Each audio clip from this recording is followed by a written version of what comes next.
Boa noite. Realmente é um privilégio a gente poder estar aqui hoje, podermos realmente compartilhar da palavra de Deus. Eu queria dizer para os irmãos que a gente teve notícias agora do irmão Samuel e da irmã Marta, eles estão bem. Depois a gente vai saber mais detalhes do que aconteceu, mas o importante é que eles estão bem. Nesse momento eu queria convidar a todos que estão em casa, ou que estejam no celular, ou na TV, ou no computador, que parasse um pouquinho, que realmente pudesse se concentrar um pouco na palavra de Deus e poder ouvir o que Deus tem para falar para você. Eu queria convidá-los a estar orando. Nós vamos orar também pelo missionário Denis Roberto de Bom Princípio. Eu queria convidar a todos que parasse a conversa, que parasse o chat, que parasse tudo agora e a gente pudesse realmente estar conversando com o Senhor. A gente pudesse estar pedindo para Ele que Ele esteja nos abençoando nessa noite. Vamos orar então? Pai querido, é um privilégio nós podermos estar aqui falando da Tua palavra. Eu te agradeço pela vida do Denis Roberto, porque ele está indo realmente pregar o Evangelho, pregar as boas novas que tantos ainda não conhecem. Peço que o Senhor esteja abençoando o trabalho dele, o trabalho dos demais missionários no Piauí, no Maranhão. Nós possamos ver realmente cada vez mais pessoas conhecendo e se rendendo ao Senhor Jesus. Pai querido, eu te agradeço porque Samuel e Marta estão bem. E peço ao Senhor que você esteja falando realmente hoje à noite aos nossos corações, a começar do meu, e que a Tua palavra possa realmente produzir frutos de arrependimento, frutos de transformação, e que possa também haver salvação hoje à noite. Obrigado, Pai, em nome de Jesus. Amém. Bom, hoje nós vamos continuar, falar realmente sobre o Evangelho de Marcos, e hoje a gente está tendo uma ruptura, digamos assim. A gente está saindo de uma sessão e indo para outra grande sessão.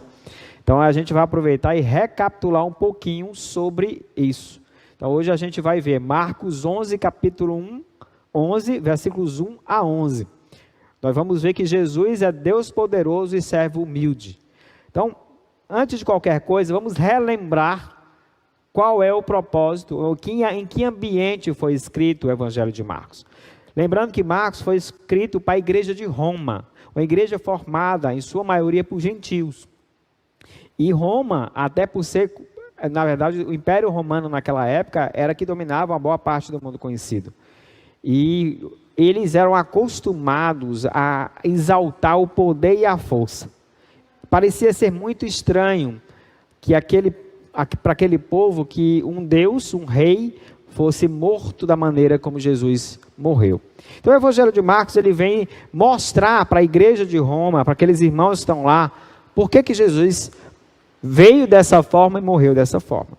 Então a gente poderia dizer que uma pergunta estaria sendo respondida com o Evangelho de Marcos. A pergunta é: o que cristãos acostumados a buscar o poder e que sofrem perseguição por causa de Cristo precisavam ouvir? Eles precisavam ouvir que aquele Jesus, o Cristo, era Deus, é Deus. Apesar de humilde, de servo, que morreu vergonhosa, mas Ele é o Filho de Deus. Eu sei que muita gente fala que Jesus é um profeta, que Jesus tem bons ensinos, mas essas pessoas que falam assim de Jesus não conhecem quem é Jesus. Jesus é Deus. Jesus é Deus. Isso a gente tem que ter consciência.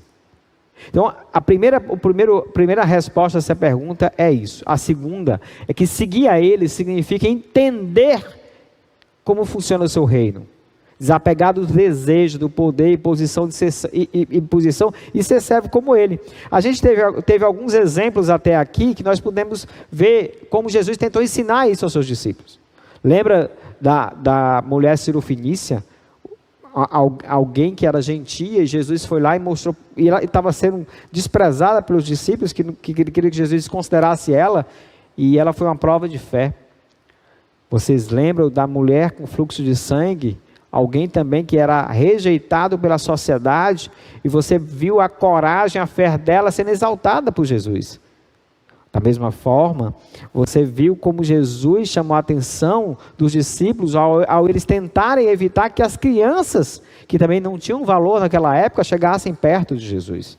Da mesma forma, a gente viu Jesus repreendendo o jovem rico, que achava que tinha feito grandes coisas durante a sua vida, E Jesus mostrando para ele que havia algo que ele precisava ainda largar para ser um servo fiel ao Senhor Jesus. Vimos semana passada Bartimeu, alguém simples, muito simples, que também, da mesma forma como as crianças, teve dificuldade de chegar até Jesus. Mas Jesus pediu que ele fosse até ele. Jesus serviu aquele homem. E Jesus mostrou para ele, abriu seus olhos e que a fé dele o tinha salvado. E ele largou tudo que ele tinha. Pastor, mas ele só tinha uma capa, mas era tudo que ele tinha. E seguiu Jesus. Então, esse é o propósito do Evangelho de Marcos. A gente vai entender hoje um pouquinho, que a gente vai mudar a sessão, nós vamos entender um pouquinho disso.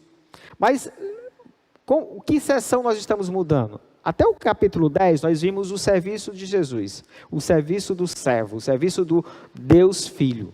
Nós vimos realmente Cristo mostrando um modelo de ser discípulo como servo de Deus.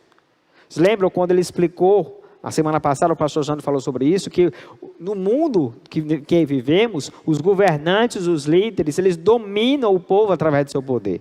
Eles são servidos, mas o Filho do Homem não é assim.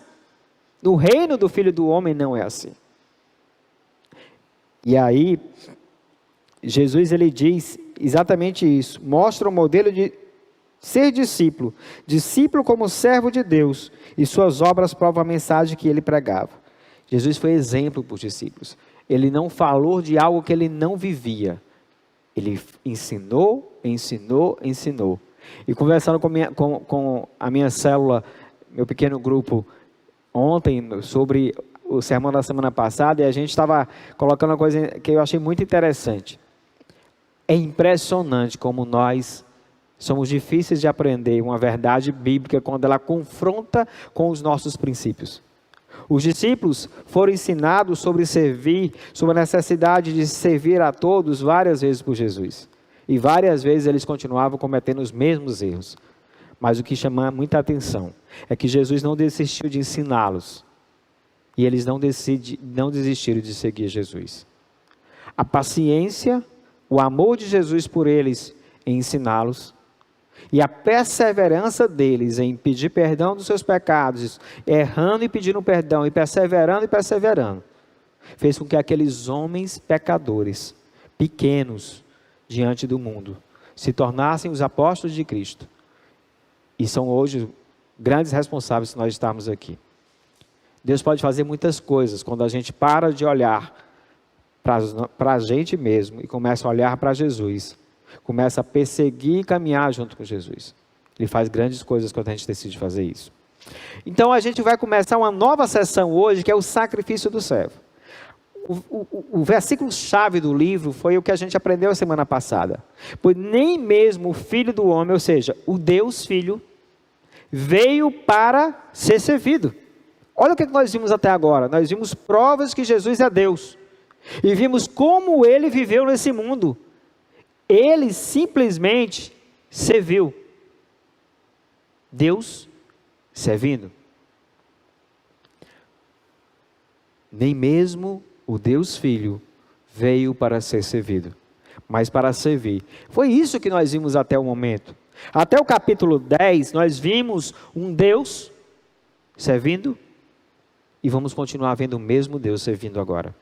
Mas a diferença é que ele vai dar a sua vida em resgate de muitos. E é isso que nós vamos ver a partir do capítulo 11. Nós vamos ver Jesus dando a sua vida em resgate de muitos. Antes da gente entrar no texto, eu queria que a gente entendesse um pouco os personagens desse evangelho. Nós vimos o propósito que foi escrito para a igreja em Roma, mas o evangelho em si, ele é vivido pelos judeus, pelo povo escolhido por Deus no Velho Testamento.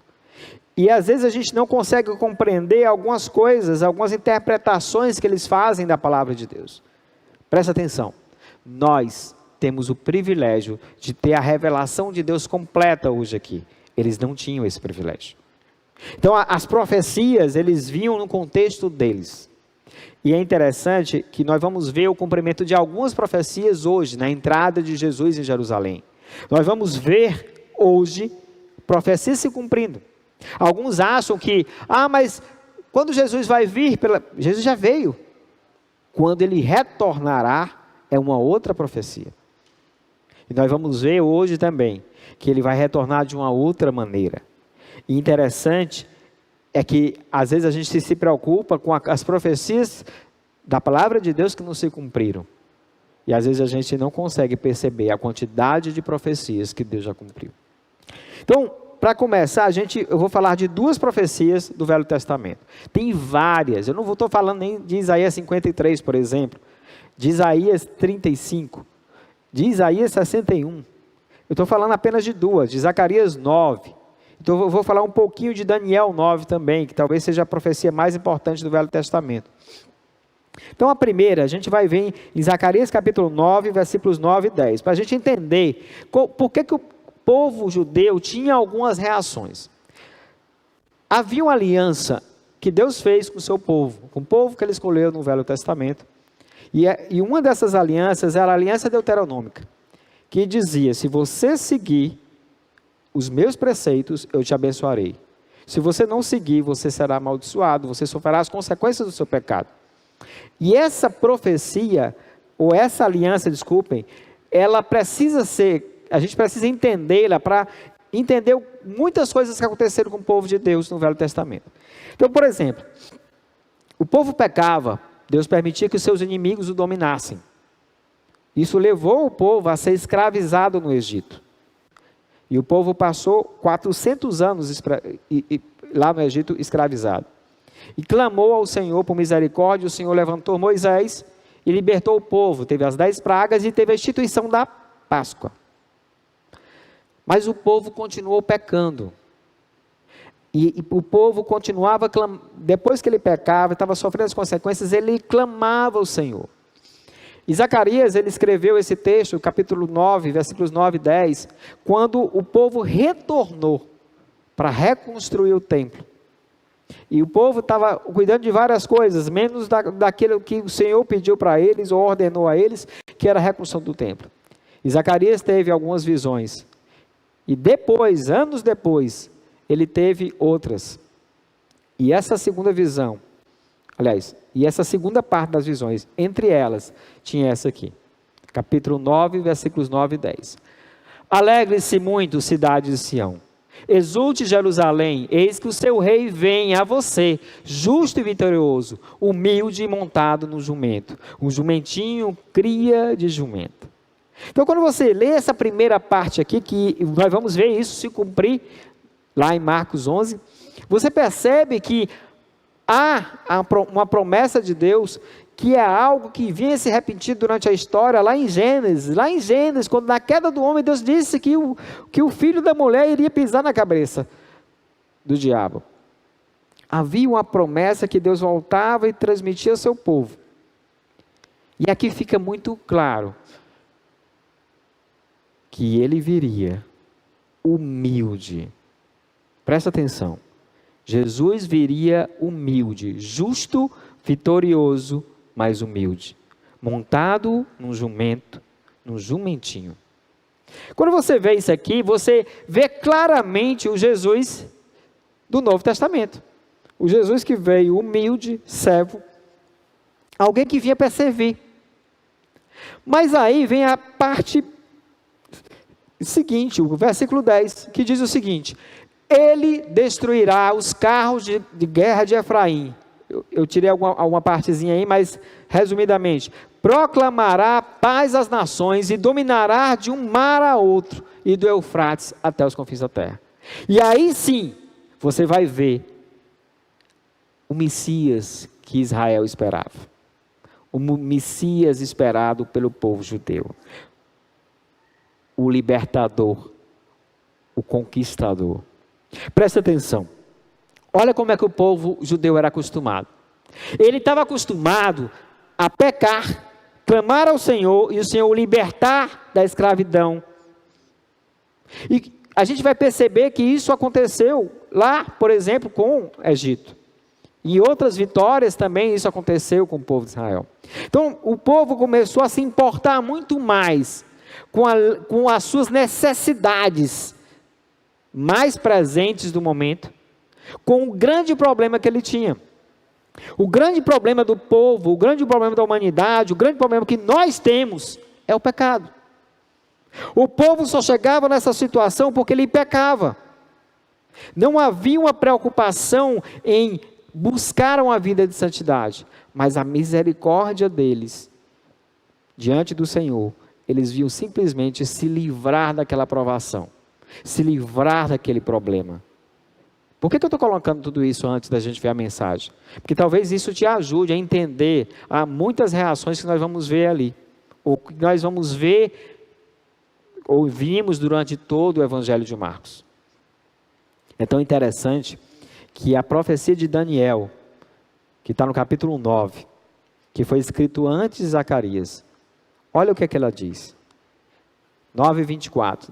70 semanas estão decretadas para o seu povo e sua santa cidade, para acabar com a transgressão, para dar fim ao pecado, para expiar as culpas, para trazer justiça eterna, para cumprir a visão e a profecia e para ungir o Santíssimo.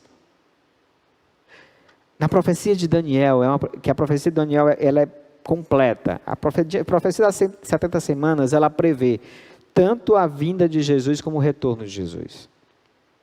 Mas o retorno de Jesus, como diz em Zacarias 9:10, não vai ser mais como um servo.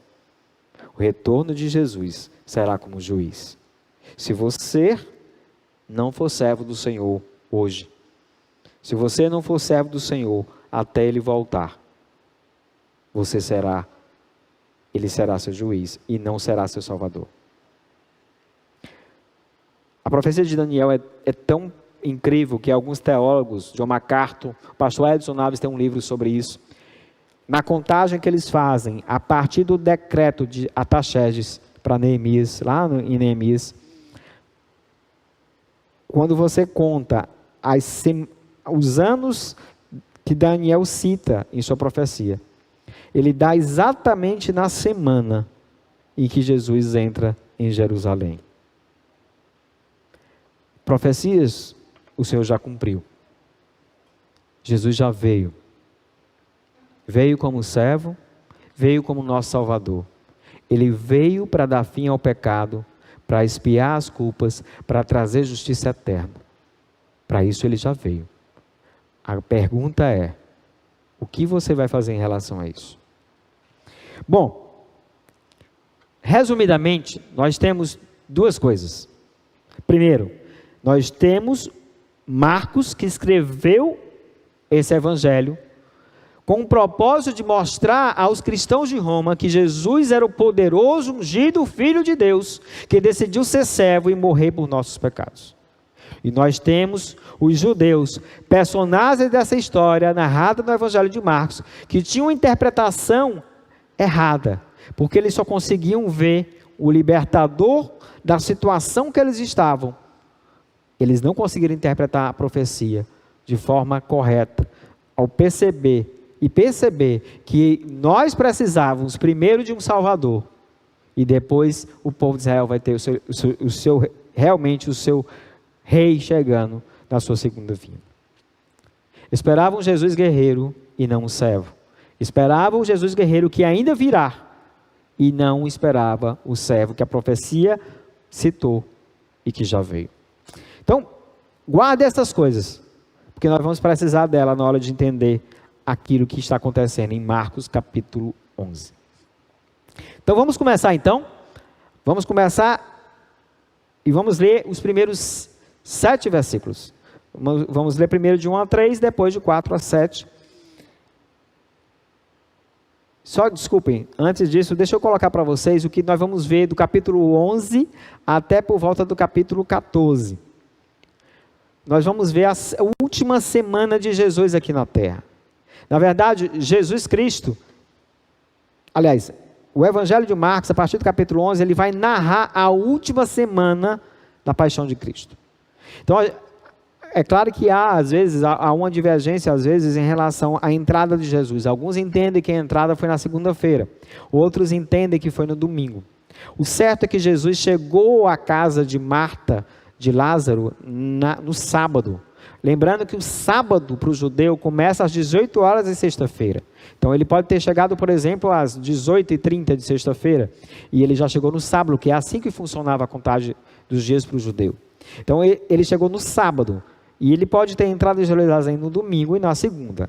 O resumo que nós estamos apresentando, se você tiver recebido no WhatsApp, talvez o resumo da mensagem, você vai ver que no domingo vai ter a entrada profética em Jerusalém. Na segunda, a figueira e purificação do templo. Uma mensagem que vai ser com o pastor Dário a semana que vem. Na terça, você vai ter os confrontos com os líderes religiosos, que o Josué deve estar pregando e mais os outros pastores. E previsões escatológicas, que vai ser já no capítulo 13, que deve ser comigo. Na quarta, a unção em Betânia e traição. Na quinta, a última ceia, Getsêmani, prisão e julgamento no Sinédrio. Na sexta, o julgamento por Pilatos, condenação, crucificação e sepultamento. Sábado, Jesus no túmulo. Domingo, a ressurreição. Isso é a última semana de Jesus aqui, que a gente vai ver agora a partir do capítulo 11. E no capítulo 11, nós vamos ver uma coisa muito interessante. Jesus controlou todos os eventos da história para nos salvar. Preste atenção. Jesus controlou todos os eventos da história para nos salvar. A gente já viu as profecias que tinham para Jesus, nós já vimos como elas previam a vinda do Messias. E nós vamos ver esse filme aparecer para a gente agora a partir do capítulo 11, demonstrando que Jesus controlou todas as coisas, inclusive quando ele estava entre os discípulos. Quando se aproximavam de Jerusalém e chegaram a Betfagé e Betânia, perto do Monte das Oliveiras, Jesus enviou 2 de seus discípulos, dizendo-lhes: vão ao povoado que está diante de vocês. Logo que entrarem, encontrarão um jumentinho amarrado, no qual ninguém jamais montou. Desamarrem-no e tragam-no aqui. Se alguém lhes perguntar: por que vocês estão fazendo isso? Digam-lhe: o Senhor precisa dele e logo o devolverá. Lembra a história lá de Zacarias, do jumentinho? Pois bem, Jesus estava preparando a sua entrada. Lembra que ele saiu de Jericó, ele curou o cego Bartimeu, em seguida ele se encontrou com Zaqueu, né? Depois disso, ele foi até Betânia e Betfagé, antes de entrar a Jerusalém. Betânia e Betfagé ficava próximo a Jerusalém, cerca de 3 quilômetros de Jerusalém, como você está vendo no mapa aí. Eu acho que o Edgar deve estar colocando o mapa para vocês. E ele ficava mais ou menos a 3 quilômetros de Jerusalém. E ficava à beira do Monte das Oliveiras. Monte das Oliveiras que dizia lá em Ezequiel que o Senhor da glória estaria nele. Então é algo que também é profético. Então você percebe que essa entrada de Jerusalém é uma entrada profética, é algo previsto, falado pelos profetas a quem Deus confiou a revelação. Então Jesus cura o cego, que o reconhece como Messias. Vocês pararam para pensar que até aquele momento ali, apenas os discípulos tinham reconhecido Jesus como o Messias? E de repente um cego chega e diz: filho de Davi, tem compaixão de mim. A frase que Bartimeu utilizou, além de reconhecer quem Jesus é, demonstrava uma necessidade de salvação por parte de Bartimeu. Mas pastor, ele queria enxergar. Ele queria enxergar. Mas ele sabia que ele era pecador. Tanto que quando ele recebeu a bênção de Jesus, ele seguiu Jesus. Ele não recebeu a bênção e foi cuidar da vida dele. Muitos de nós já fomos abençoados na nossa vida. Pessoas que tiveram filhos doentes, filhos foram curados. Pessoas que tiveram muito doentes, foram curadas. Depois que Jesus abençoou. Pessoas que pediram, clamaram a Jesus por um emprego, ganhou emprego. E simplesmente depois esqueceram de Jesus. Bartimeu, ele sabia que ele era pecador e ele seguiu Jesus. Então, Jesus chegou a Betfagé e Betânia e começou a preparar a sua entrada para Jerusalém. E ele pediu para os seus discípulos, 2 de seus discípulos, entrarem na cidade. E eles iam ao povoado, ele deu instruções específicas. Ele disse até o que eles iriam falar. Ele disse quem iria falar com eles, o que iria falar com eles e como eles deveriam responder. E ele disse para eles pegarem um jumentinho. Um dos outros evangelhos paralelos, ele cita 2 jumentos, cita a mãe do jumentinho também. E alguns acham, mas isso aí então é uma divergência que tem na Bíblia. Não, gente. Eu não sei se você já pediu alguém para contar uma história para você de algo que aconteceu com ele. Talvez se você tiver 4 pessoas para contar uma história, as 4 pessoas vão contar a mesma história de maneiras diferentes. E para quem você está contando, e o propósito que você está contando, vai fazer você destacar determinadas coisas. Por exemplo, Marcos não estava interessado se era 1 ou 2 jumentinhos, se era a mãe e o jumentinho o filho. Porque o que Marcos chamou a atenção, e me parece que só ele e Lucas chamaram a atenção para isso, é que o jumentinho deveria ser um jumentinho que nunca foi montado. Então a ideia lá é, ele diz, vão ao povoado que está diante de vocês, logo que entrarem, encontrarão um jumentinho amarrado, no qual ninguém jamais montou. Se você for ler Mateus, ele vai destacar o fato que aquilo era o cumprimento da profecia de Zacarias. Mas Marcos não tem essa preocupação, porque ele estava escrevendo esse evangelho para uma igreja de gentios, em que essa profecia não era tão conhecida. E para vocês terem uma ideia, como essa profecia não era conhecida, João, no capítulo 12, ele diz que os próprios discípulos estavam fazendo aquilo ali, mas não sabiam o que era uma profecia que iria se cumprir. Jesus sabia que era uma profecia que iria se cumprir, mas isso não era de conhecimento de todos, mas Jesus conhece todas as coisas. E o que chamou a atenção, primeiro, um jumentinho porque enquanto que os reis, quando iam para as guerras, iam seus cavalos, acompanhados de seus exércitos, iam pomposos, e me parece que Apocalipse 19 diz que Jesus vai vir em um grande cavalo. Diferente daqui, Jesus não virá mais como servo. Nesse momento, Jesus está indo em paz, que era uma característica. O jumentinho, apesar de ser usado pelos reis, eles eram usados em momentos de paz, enquanto os cavalos eram usados em momentos de guerra. Mas o que chama também mais atenção é que Marcos faz questão de dizer, um jumentinho que jamais foi montado. Era muito comum, nos rituais sagrados, usarem animais que nunca foram usados para outros propósitos. Isso você vê lá em Samuel, quando vai ver a Arca da Aliança sendo carregada, você vê o novilho vermelho lá em Números, você vê lá o sacrifício do novilho pelo sangue derramado, pelo sangue inocente derramado também. Então você vai ver que quando há um ritual sagrado, o jumentinho ele nunca foi usado, o animal é aquele que nunca deve ter sido usado.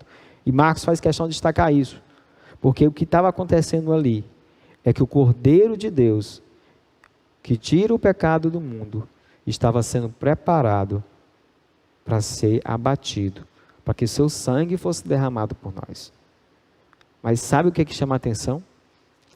É que alguns acham, e até mostram Jesus preso na cruz, como se Jesus fosse um coitado, uma vítima. Jesus foi pego, foi colocado preso, ele foi lá. Gente, Jesus escolheu isso. Ele não só escolheu, como ele coordenou tudo isso. Sabe por quê? Por amor. Porque Deus amou o mundo de tal maneira que deu seu único filho, para que todo aquele que nele crer não pereça, mas tenha vida eterna. Por amor. Jesus ele coordenou todas as coisas para nos salvar. Ele fez isso, ele estava no comando de tudo, ele dirigiu toda a cena, todo o filme foi dirigido e coordenado por Jesus, para que ele sofresse, para que eu e você não morrêssemos merecidamente pelo conta do nosso pecado. Sabe, Jesus estava no controle de tudo. E percebam o que aconteceu. Vamos ver os versículos 4 a 7. Eles foram encontrar um jumentinho na rua, amarrado a um portão. Enquanto desamarravam, alguns que ali estavam lhe perguntaram: o que vocês estão fazendo? Desamarrando esse jumentinho. Os discípulos responderam como Jesus lhes tinha dito, e eles o deixaram ir. Trouxeram o jumentinho a Jesus, puseram sobre ele os seus mantos, e Jesus montou. Sabe, mas será que Jesus roubou o jumentinho, mandou roubar o jumentinho? Será que Jesus combinou com alguém? Gente, é claro que a pessoa que emprestou esse jumentinho conhecia Jesus. Fica muito claro como ele diz, o Senhor mandou buscar. É claro que ele conhecia Jesus. Mas o que você precisa entender é que isso aqui é simplesmente uma profecia sendo cumprida pelo Senhor, previsto há centenas de anos antes. A maneira como Jesus entrou, o dia que Jesus entrou, tudo foi previsto antes e Jesus estava no controle. Tudo que Jesus disse que iria acontecer para os discípulos aconteceu. Exatamente da mesma maneira. E o apóstolo João, no seu evangelho, capítulo 2, diz que os discípulos sequer sabiam o que estava acontecendo. E uma das coisas que eu mais fico impressionado quando a gente está estudando o evangelho de Marcos, é quanto os discípulos estavam por fora de tudo. É impressionante. Jesus fala do fermento dos fariseus, ele diz, olha, é porque a gente não trouxe os pães. Jesus multiplica os pães, repete a multiplicação, eles cometem os mesmos erros do mesmo jeitinho. Por fora de tudo. Mas esses homens foram transformados depois da crucificação e da ressurreição de Jesus. E eles se tornaram grandes homens de Deus. Isso me dá esperança. Não sei se para você, mas me dá esperança para continuar querendo aprender do Senhor Jesus. Continuar pedindo para Ele me transformar. Porque eu sei que Ele pode me usar, mesmo com todas as minhas falhas, mesmo com tudo aquilo que eu sou, que eu erro. Jesus é capaz disso. Bom, Jesus controlou todas as coisas. Jesus estava preparando o sacrifício dele ali. Jesus estava cumprindo as profecias. E aí? O que isso nos ensina? O que é que isso pode ser útil na minha vida? Jesus controlou todos os eventos para nos salvar. Sabe, eu não sei você, mas eu já passei por muitos momentos difíceis na minha vida. E sabe quando foi que eu realmente consegui enfrentar esses momentos de maneira sábia e até menos dolorosa? Foi quando eu parei de olhar para os problemas e olhei para um Deus que controla e que me ama. Porque Jesus controlou todos os eventos da história para me salvar, para nos salvar. Mas Ele também decidiu me salvar, decidiu me amar. E às vezes a gente esquece que tem um Deus que controla tudo.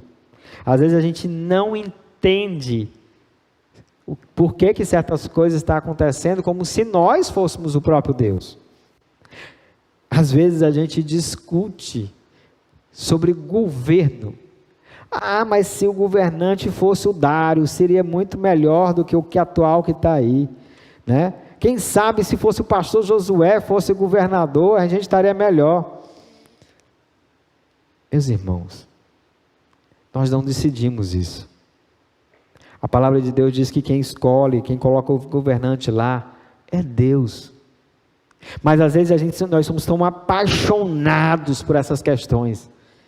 Nós desperdiçamos tanta energia nessas discussões, que se a gente usasse 10% dessas energias para pregar o Evangelho, além de ser muito mais útil, seria muito mais bíblico, porque a gente estava reconhecendo que os governantes que nos governam são colocados por Deus, como diz a palavra, Romanos 13 fala sobre isso, e que nosso dever é orar por eles.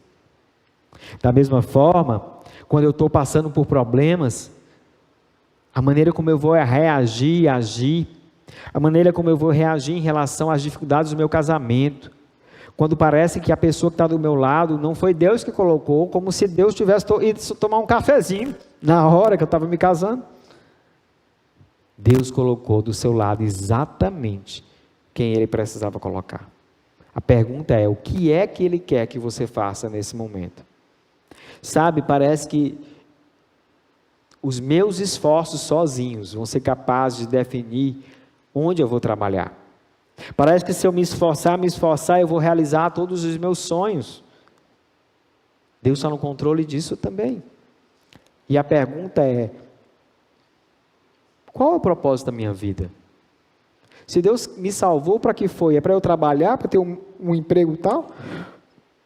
Ou é para que eu seja útil nesse emprego também?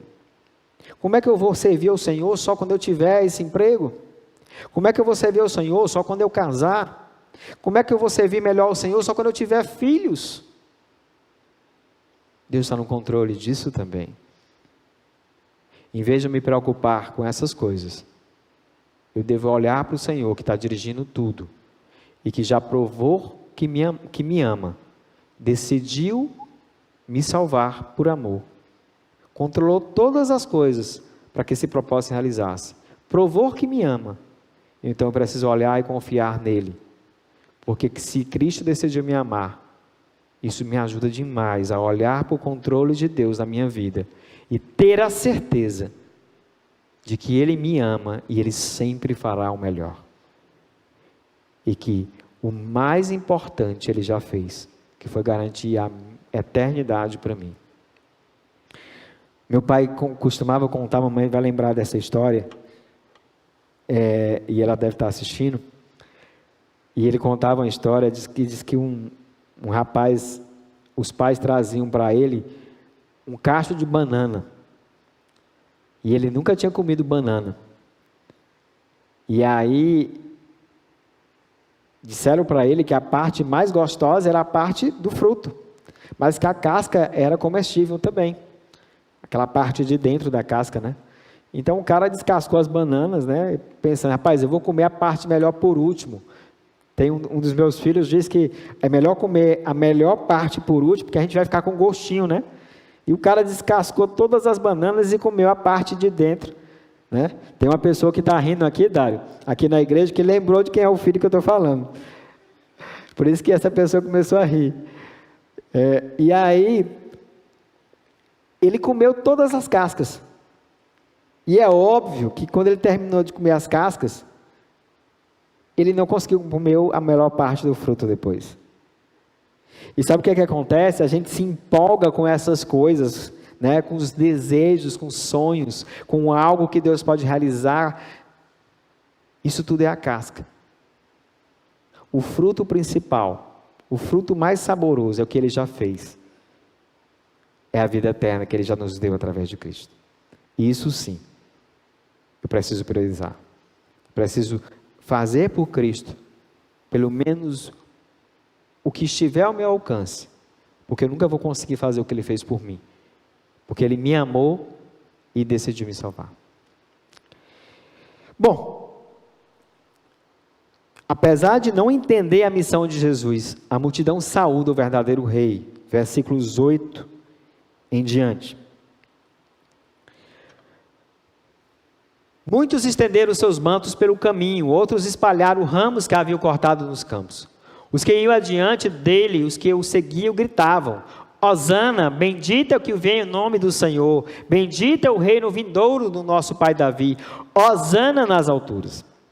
Bom, vocês lembram que a gente falou lá no início, que o povo de Israel, o povo judeu havia feito uma aliança aliás, Deus havia feito uma aliança com eles, que caso eles pecassem, caso eles obedecessem, eles seriam abençoados com a terra, caso eles não obedecessem, eles sofriam as consequências, seriam as consequências do pecado, e seriam escravizados.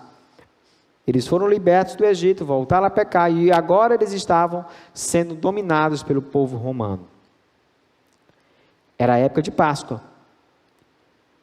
Havia uma profecia de um libertador que viria, Então, na cabeça dele, Páscoa lembra a liberdade que ocorreu no Egito. E eles recepcionaram o Messias. Só que a maneira como eles recepcionaram Jesus, estendendo seus mantos pelo caminho, é semelhante, e é interessante que a Bíblia ela interpreta ela mesma, ao que eles fizeram, ao que foi feito, na verdade, com Jeú. Jeú foi um rei, talvez a palavra seja forte, mas um rei sanguinário, porque ele matou todos os descendentes de Acabe. E foi algo que Deus disse que iria acontecer. Mas ele era um rei guerreiro. E a maneira como eles receberam Jesus aqui foi muito semelhante ao que Jeú foi recebido quando ele foi ungido como rei. Eles estenderam os seus mantos pelo caminho e fizeram a mesma coisa com Jeú. Então a multidão estava recebendo Jesus como um conquistador. Apesar dele vir, como a profecia diz, humilde sobre um jumentinho.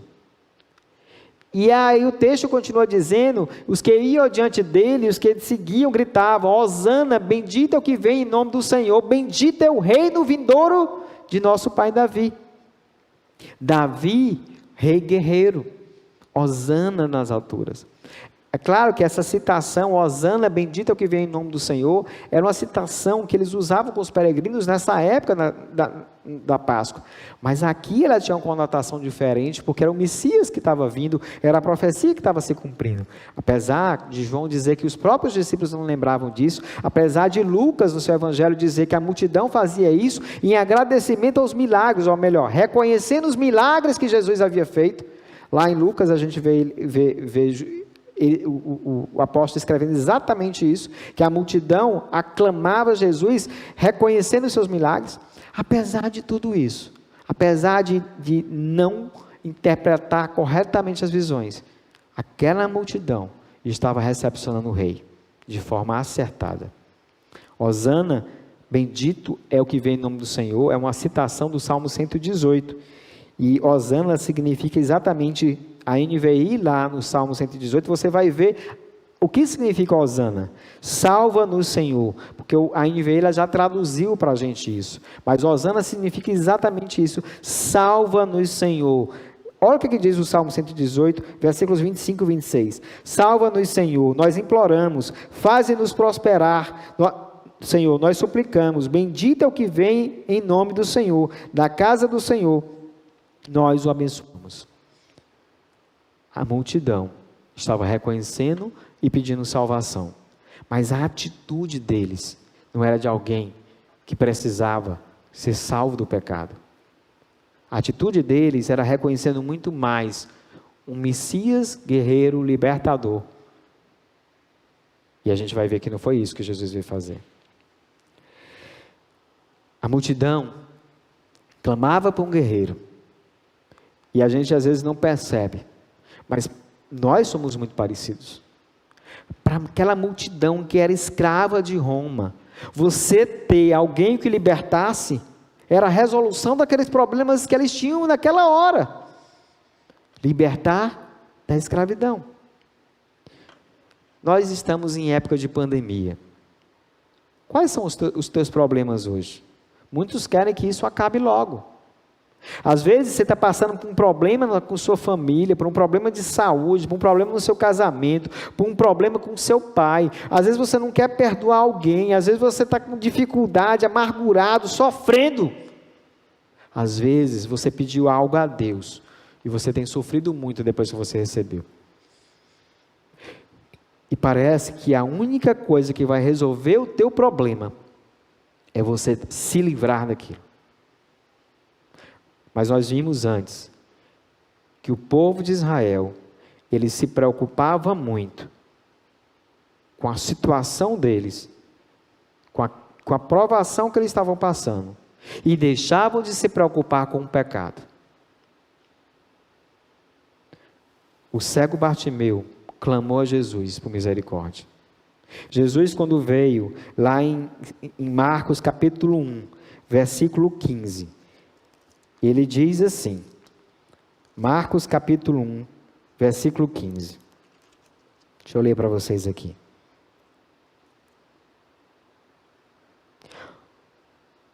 O tempo é chegado, dizia ele, o reino de Deus está próximo, arrependam-se e creiam nas boas novas. O reino de Deus estava próximo porque Jesus havia chegado. O tempo de Deus chegou porque o Messias voltou. E a atitude que o Messias espera de nós: arrependa-se e creia no Evangelho. Essa seria a atitude perfeita. Clamar, exaltar o Rei, mas clamar por misericórdia. Jesus ensinou isso na hora que ele chegou para o povo. Jesus falou sobre arrependimento. O maior problema do povo, o maior problema da humanidade estava sendo resolvido por Jesus. O maior problema é o pecado. Jesus veio, como diz a profecia de Daniel, para extirpar o pecado, para trazer uma justiça eterna para aqueles que se rendem ao Senhor Jesus. Mas isso não estava sendo visto pelo povo. Sabe por quê? A falta do conhecimento de quem é Deus, a falta do conhecimento das promessas de Deus, nos faz esperar coisas de Deus que Ele não promete. Eu preciso conhecer a palavra de Deus e as promessas de Deus de forma perfeita, de forma correta. A minha fé precisa ser fundamentada naquilo que Deus realmente promete em sua palavra. Senão, ela não vai ter fundamento.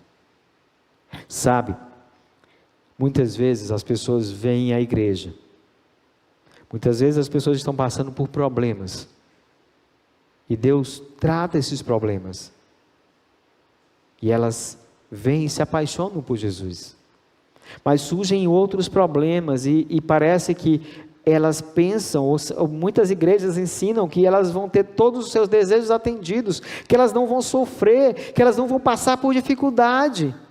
Prometem coisas que a palavra de Deus não promete. E essas pessoas se frustram.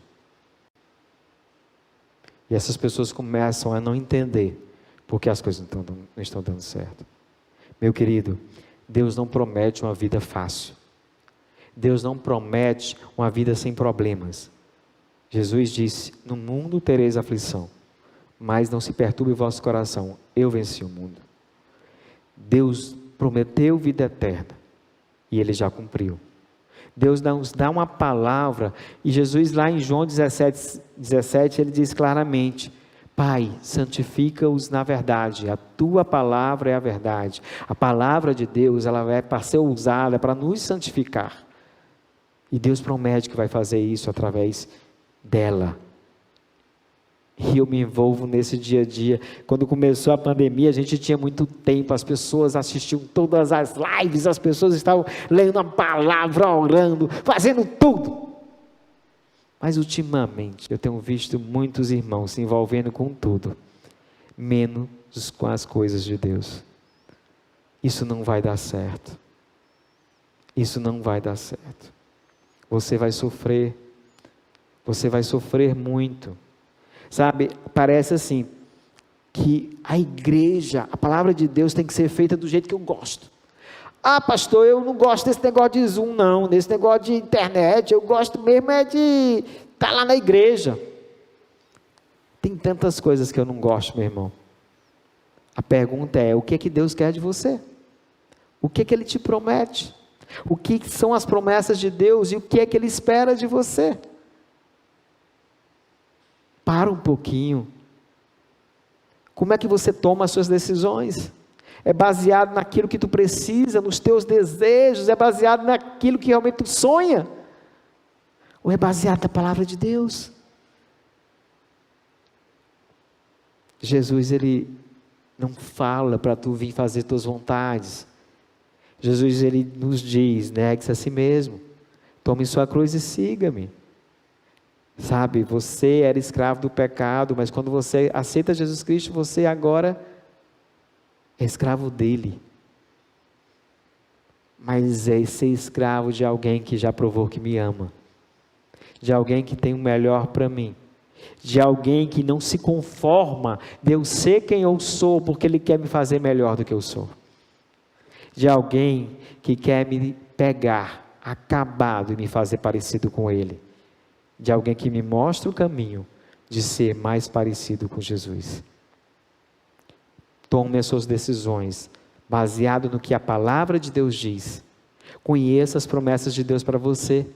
Promessas de Deus de uma vida eterna.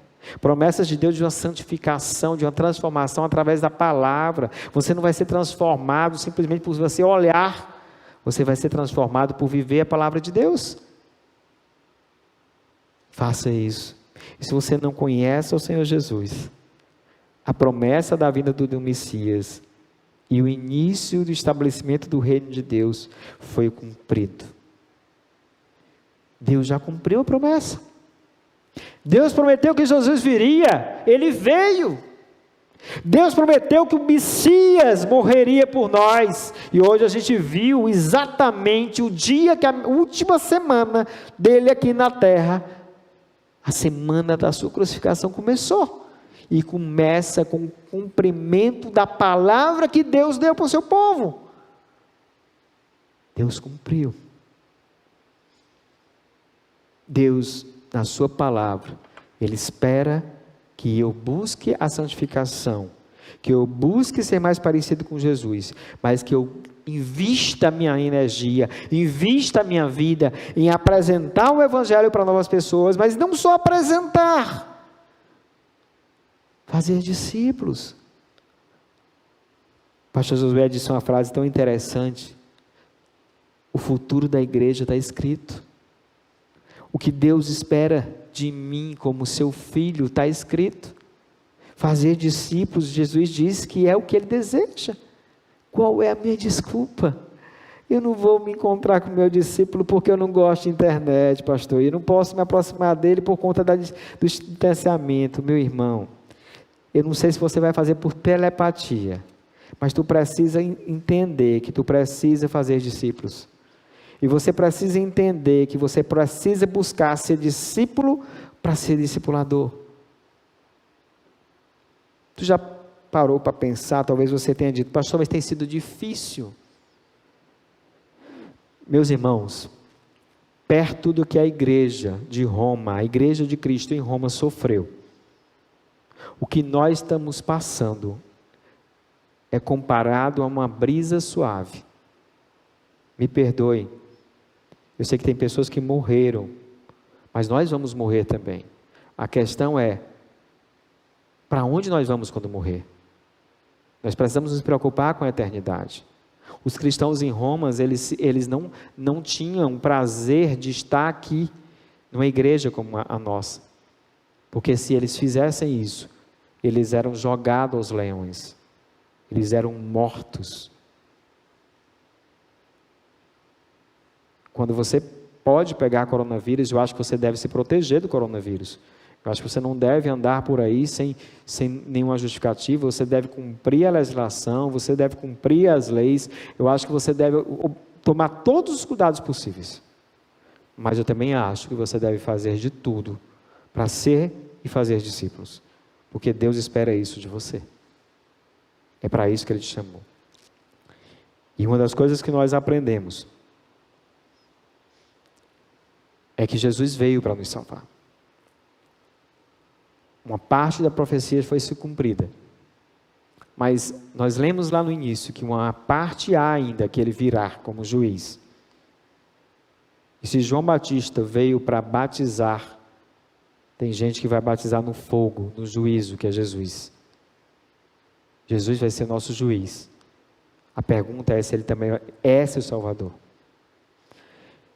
Versículo 11, continua dizendo: Jesus entrou em Jerusalém, dirigiu-se ao templo, observou tudo à sua volta, e como já era tarde, foi para Betânia com os 12. Nós vimos até aqui a entrada de Jesus. Ele vai até o templo, observa o templo, e na semana que vem, o pastor Dário vai dizer exatamente o que ele vai fazer.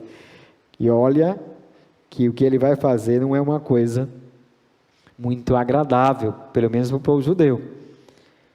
Mas, bom, eu não vou falar muita coisa não, senão daqui a pouco eu vou contar a história que o Dário vai contar. Mas aguardem, no próximo domingo, Jesus hoje entrou em Jerusalém, volta a Betânia, volta para a casa de Lázaro, e a semana que vem nós iremos saber com o pastor Dário. Concluindo o que nós aprendemos hoje. Jesus é Deus poderoso e servo humilde. É um Deus Filho que mostrou que é Deus Filho por tudo que Ele fez, todos os milagres, todas as profecias cumpridas. Mas ao mesmo tempo, como Marcos gosta de contraste, é aquele Messias humilde que entra em paz em cima de um jumentinho. Ele controla todas as coisas, Ele me ama, porque Ele controla essas coisas para garantir a minha salvação e a salvação dos seus. Preciso conhecer e entender as promessas de Deus para saber exatamente o que Ele espera de mim e exatamente o que eu posso esperar dele. Jesus veio como Messias servo. Jesus veio para me salvar. O que é que você vai fazer em relação a isso? Jesus controla todas as coisas. Jesus coordenou tudo isso para garantir a nossa salvação. Talvez você esteja pensando que Jesus é aquele servo humilde, então eu não preciso me preocupar, ele não vai fazer mal a ninguém. A segunda parte da profecia de Zacarias diz que ele vai vir como rei. Ele vai vir como Deus juiz. E se você não for seu servo, você vai ser réu. Você vai ser condenado. A pergunta é: diante do amor de Jesus na cruz por nós, diante da promessa cumprida dele vir para nos salvar, e diante da promessa que será cumprida, mas que aquele que morre hoje já vai experimentar ele como juiz, que decisão você vai tomar? Eu escolhi ser servo do Senhor Jesus. E você? Queria que a gente orasse, mas eu queria que você pensasse nisso. E se você quiser tomar a sua decisão como o Senhor Jesus nesse momento, se você quer que Ele te receba, que Deus te receba como filho dEle, que Jesus te aceite e que o Espírito Santo venha habitar no seu coração, eu queria que você orasse comigo agora. Eu queria que você colocasse uma mensagem no telefone que vai aparecer aí no chat, que a gente quer te ajudar a caminhar e se tornar um discípulo de Jesus. Que como os discípulos, você pode ter dias difíceis, dias de complicação, mas você tenha certeza que Jesus vai ter paciência e vai te transformar. Se você buscar a palavra dEle, buscar a Ele, Ele vai te fazer um grande homem de Deus. Vamos orar? Pai querido, muito obrigado, Pai. Eu louvo o Senhor, porque o Senhor, Pai, tem coordenado, controlado toda a história para garantir a nossa salvação. Você tem coordenado todas as coisas para que eu seja salvo, para que o Senhor Jesus seja o meu Senhor e meu Salvador. Louvo ao Senhor, porque o Senhor nos ama e já provou esse amor em Jesus Cristo. Louvo ao Senhor, porque o Senhor, Pai, me ama. E o que eu te peço é que o Senhor possa, através do Teu Espírito, convencer os corações que ainda não Te conhecem, não Te receberam ainda como Senhor e Salvador, para que eles possam ser convencidos pelo Teu Espírito Santo da verdade, da justiça e do juízo. Em nome de Jesus eu te peço que eles possam se render ao Senhor. Obrigado, Pai, em nome de Jesus. Amém.